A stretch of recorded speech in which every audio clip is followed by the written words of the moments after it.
Yes నమస్కారం గురుగారు. ఆయుష్మతి తల్లి. పీఠాపురం మొత్తం ఇప్పుడు పవన్ వైపే చూస్తుంది. సో ఎగ్జిట్ పోల్స్ కూడా పవన్కి అనుకూలంగా ఉన్నాయి. కంపల్సరీగా పీఠాపురంలో పవన్దే పై చెయ్యి అన్నట్టుంది. సో ఏం చెప్తారు, ఎంతవరకు నిజం? 20 కరోనా మూమెంట్ ముందు ఒక చిన్న ఛానల్ ఎవరో పిలిచారు, వాళ్ళకి పవన్ కళ్యాణ్ జాతకాన్ని ఉత్తరాషాఢ నక్షత్రం, ఇప్పుడు ఎవరైతే కొంతమంది ప్రముఖ జ్యోతిష్కులు అనుకుంటారో, జ్యోతిష్కులు అనుకుంటుంటారు కదా, అందరూ అనుకుంటారు, నెట్లో చూస్తారు. 1972 సెప్టెంబర్ 2వ తారీఖు పవన్ కళ్యాణ్ ఉత్తరాషాఢం. ఆయన ఉత్తరాషాఢ కాదు.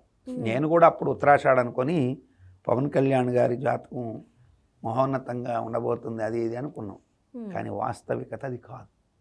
రియల్ జాతకం చూసిన తర్వాత చెప్తున్నా, పవన్ కళ్యాణ్ గారి ఓటమిని అరిచెయ్యి పెట్టి సూర్యకాంతిని ఆపాలనుకుంటే ఎంత వివేకంగా ఉంటుందో ఆ ఎగ్జిట్ పోల్స్ చెప్పకపోవడమే నేను చెప్పేశాను.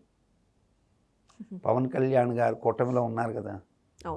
సో కూటమిలో రాకముందే పుష్యమి నక్షత్రం అని తెలిసిన తర్వాత పక్కాగా పుష్యమి నక్షత్రం సంవత్సరం అయితే నేను ఐ నెవర్ రియల్ చెప్పకూడదు, ఎందుకంటే వారి వయసుని నేను ధృవీకరించకూడదు. నాకు మాత్రం పక్కగా వీళ్ళు అనుకుంటున్న సంవత్సరాలకి అస్సలు కాదు అది. మనం జగన్ని చెప్పుకున్నప్పుడు అంచనాల ప్రకారం చెప్పారు. సో ఇప్పుడు పక్కగా జ్యోతిష్యం పరంగా పక్క పవన్ అని చెప్తారు. జాతక పరంగా పవన్ కళ్యాణ్ పేరు పరంగా అతనికి మీ దగ్గర పర్సనల్ డేట్ ఆఫ్ బర్త్ ఏమైనా ఉందా? ఒరిజినల్ డేట్ ఆఫ్ బర్త్ నా దగ్గర ఉంది. ఇయర్ మాత్రం డిస్క్లోజ్ చేయను, అదే రివీల్ చేయను. ఈ ఇయర్ మాత్రం చెప్పను. ఆయనదైతే పుష్యమి నక్షత్రం, కర్కాటక రాశి. ఆయనకు అష్టమశని జరుగుతున్నా కానీ మహోన్నతమైన విజయం వచ్చే అవకాశాలు బ్రహ్మాండంగా ఉన్నాయి, అందులో అనుమానమే లేదు. నెక్స్ట్ ఎలా ఉంటుంది అంటారు? తర్వాత అధికారం వచ్చిన తర్వాత నెక్స్ట్ ఇక జనరల్గా ఏంటంటే పుష్యమి నక్షత్ర జాతకులకి ఒక క్యాలిక్యులేషన్స్ ఉంటాయి. వాళ్ళు అత్యాశాపరులు కాదు. నంబర్ 1 ఇది గుర్తుపెట్టుకోండి. ఎవరైనా సరే చూడండి, మీరు పుష్యమి నక్షత్రంలో ఉన్న వాళ్ళు అత్యాశాపర లక్షణాలు ఉండవు. వీళ్ళు ఎక్కువ భాగం సమాజానికి ఉపయోగకరమైనటువంటి ఉపయుక్తమైన అంశాల మీద మనసు ఎక్కువ పెడతారు. అత్యాశాపరులు కాదన్నాను కానీ ఆశపరులు కాదని నేను చెప్పలేదు. ఇది మీ క్యాచ్ మై పాయింట్. అత్యాశపరుడు అంటే ఏంటంటే తన యొక్క అర్హతకి మించి ఎక్కువగా ఆశించేవాడిని అత్యాశపరుడు అంటారు. తనకు ఉన్నదాన్ని తన యొక్క వాస్తవికతని దగ్గర పెట్టుకొని ఆలోచించుకునేటువంటి స్థితి పుష్యమి నక్షత్ర జాతకులకు ఉంటుంది. అందుకనే మోస్టెస్ట్ సాటిస్ఫైడ్ పర్సన్స్ నక్షత్రాల్లో ఎవరు అనేది చూసినప్పుడు పుష్యమి నక్షత్రం ఉంటుంది.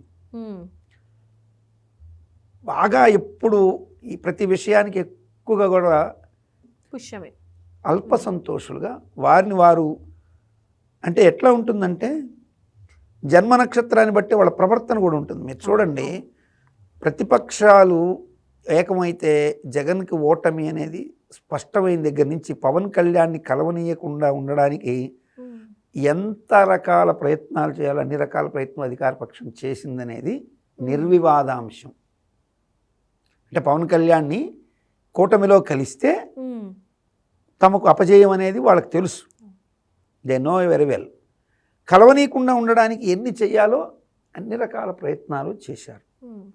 ఫస్ట్ టైం పవన్ కళ్యాణ్కి నిజంగా ఒంటరిగా వెళ్ళినాడు కాబట్టే ఆ రోజు ఏమి జరిగిందనేది ప్రస్ఫుటంగా తెలుసు కాబట్టే చాలా చాలా చాలా వైస్ డెసిషన్ తీసుకున్నాడు.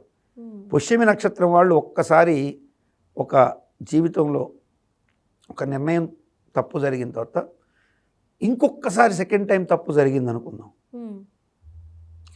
First time and second time. ఇప్పుడు చూడండి, ఫస్ట్ టైం ఆయన డైరెక్ట్గా రావాలి అనుకున్నాడు 14లో, కానీ ఎట్టొస్తుందోలే మనమని అసలు పార్టీని పోటీలో పెట్టలేదు. పెట్టకుండా అసలు ఏం జరుగుతుందో చూద్దాం అనుకున్నాడు. కొంచెం హోప్ వచ్చింది. డూ మిస్టేక్ 19లో చేశాడు. ఆనాడు జనసేన వల్ల ప్రత్యక్షంగా టీడీపీ ఓడిపోయిన సీట్లు నా దగ్గర క్యాలిక్యులేషన్తో సహా ఉన్నాయి. 42 సీట్లు ఓడిపోయింది. 30 పైన ఉన్నాయి, 42 దాకా నాకు ఉన్న సమాచారం. సో 42 సీట్ల వరకు ఓడిపోయింది. అందుకే ఇప్పుడు చూడండి, 2 సార్లు తప్పు జరిగింది కాబట్టి, మొదటిసారి పోటీ చేయకపోవడం తప్పు, రెండోసారి పోటీ చేసి తప్పు జరిగింది కాబట్టి అటువంటి పొరపాటు రాకుండా ఉండేందుకు తనకు కావాల్సినటువంటి ఫ్యూచర్ స్టెప్ని పక్కా చేసుకోవడానికి పవన్ కళ్యాణ్ గారు ఒక వైస్ డెసిషన్ తీసుకున్నారు. ఖచ్చితమైనటువంటి నిర్ణయం అలా తీసుకోవడానికి ఆయన లగ్నం కూడా సపోర్ట్ చేసింది. ఆ లగ్నం కూడా నాకు తెలుసు, నేను ఆ టైం కూడా నా దగ్గర ఉంది, అన్నీ ఉన్నాయి. కాబట్టి పవన్ కళ్యాణ్ గారిని ఏదో ఆవేశంగా డైలాగులు చెప్తారని, పెద్ద ఆవేశపరుడు, ఇతనికి ఆలోచన లేదనుకుంటే అంతకంటే అవివేకి ఇంకొకరు ఉండరు. చాలా ఆలోచనాపరుడు, ఆవేశం ఆ సమయానికి తగినట్టుగా ఆవేశం ఉంటుంది. ముఖ్యంగా ఎవరు ఏమన్నా అనుకోనండి, పుష్యమి నక్షత్రం వాళ్ళకి సమాజ స్పృహ బాగా ఉంటుంది, మామూలుగా ఉండదండి. ఆ సమాజ స్పృహ ఉంటే ఏమవుతుందంటే 10 చెట్లు వేద్దాం, ఆశ ఉందని చెప్పాను కదా, అత్యాశ లేదు. 10 చెట్ల నీడలో సేద తీరుతూ 10 ఫలాలు తీసుకుంటూ హాయిగా జీవితం గడపదాం అనుకుంటారు. కానీ ఈ చెట్లను నరికేద్దామని అటువంటి పిచ్చి ఆలోచనలు చేయరు. మనం ఈ చెట్లు నరికేసుకొని మనం ఈ పూట పండ్లన్నీ ఇంట్లో ఎత్తి దాచిపెట్టేసుకొని ఫ్రిడ్జ్లో పెట్టేసుకొని ఈ చెట్లలో వచ్చినటువంటి కొమ్మలన్నీ నరికేసి మన ఇంట్లో హాయిగా వేడి నీళ్ళు కాచుకుందాం అనే రకం 100% పుష్యమి నక్షత్రంలో ఐఎమ్ షూర్ అటువంటి లక్షణాలు ఉండవు. ఇక లగ్నం బట్టి వాళ్ళల్లో కొంత అటువంటి లక్షణాలు ఏర్పడితే అది లగ్నాన్ని బట్టి ఆ యొక్క పుష్యమి నక్షత్రం మీద పాపగ్రహ దృష్టి బట్టి ఏర్పడతాయి. కానీ పవన్ కళ్యాణ్ గారి జాతకం టైం నా దగ్గర ఉన్నాయి కాబట్టి సో పక్కాగా చెప్తున్నారు, అటువంటి అవకాశాలు లేవు. పిఠాపురం మొత్తం ఇంకా పవందే. నమస్కారం. సో